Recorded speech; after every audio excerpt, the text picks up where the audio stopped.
आयुर्वेद के क्षेत्र में सर्वश्रेष्ठ विद्वान हैं। राजस्थान आयुर्वेद विश्वविद्यालय के कुलपति रह चुके हैं और उनकी कृपा से उन्होंने हमारे संरक्षक बनने की सहमति दी।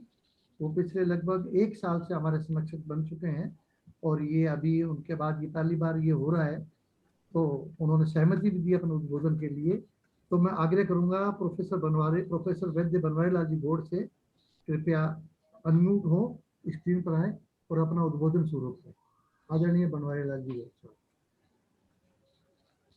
5 मिनट बोलना है, 10 मिनट बोलना है? 5 से 10 मिनट, 10 मिनट बोले आप जितना कहोगे उतना ही, जैसा कि आपके गौड़ साहब ने बोला और आपके कहते ही उन्होंने तत्काल 1 सेकंड में बंद कर दिया। वैसे आप जो टाइम बताएंगे मैं भी 10 मिनट क्रॉस कर गया, 30 से 40 हो जाएगा, कोई बात नहीं।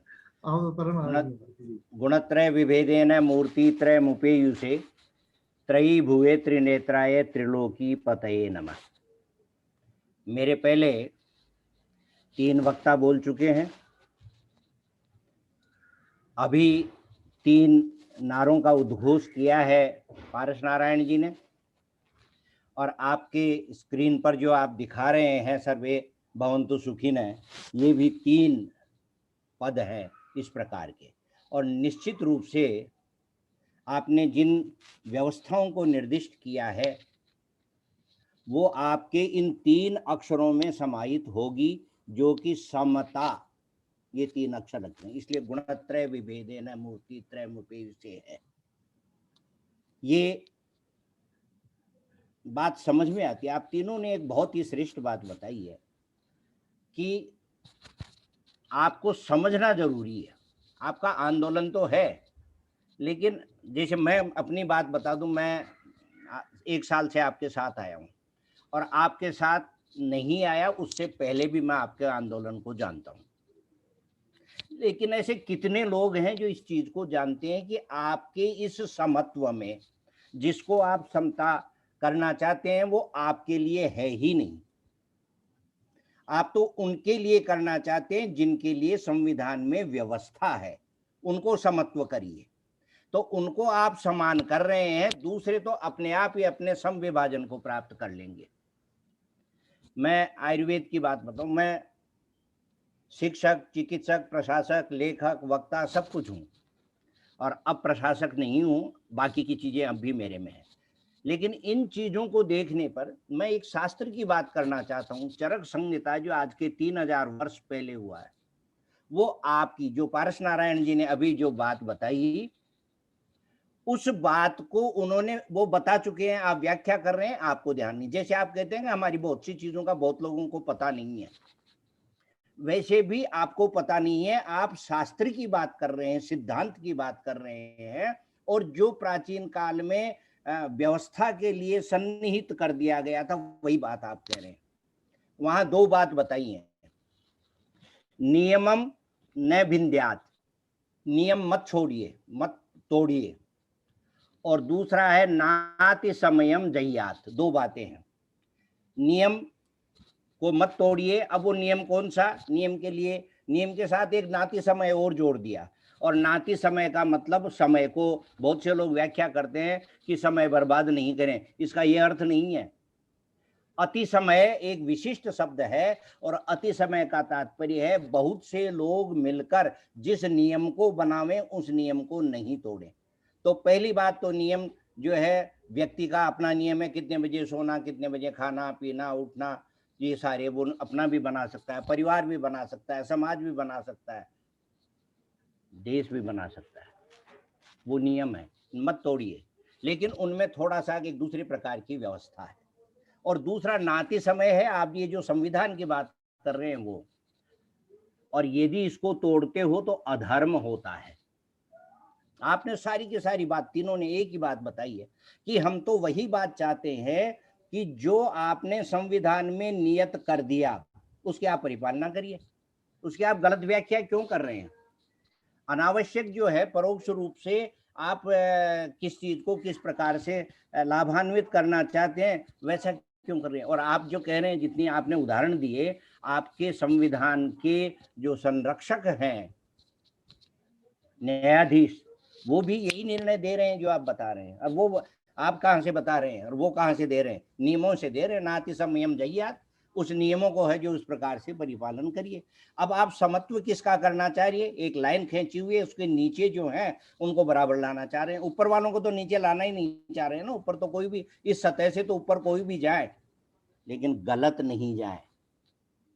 जिनको गलत रूप से मिल रहा है उस नियम का जो भेदन कर रहे हैं। और नियम का यदि भेदन करोगे तो आचार्य चरक कहते हैं, भगवान आत्रेय ने उपदेश दिया है, अग्निवेश ने उसको उपनिबद्ध किया है और बाद में उसको संपादित और परिष्कृत किया है चरक महर्षि चरक ने, जो लगभग 3000 वर्ष पहले की बात है।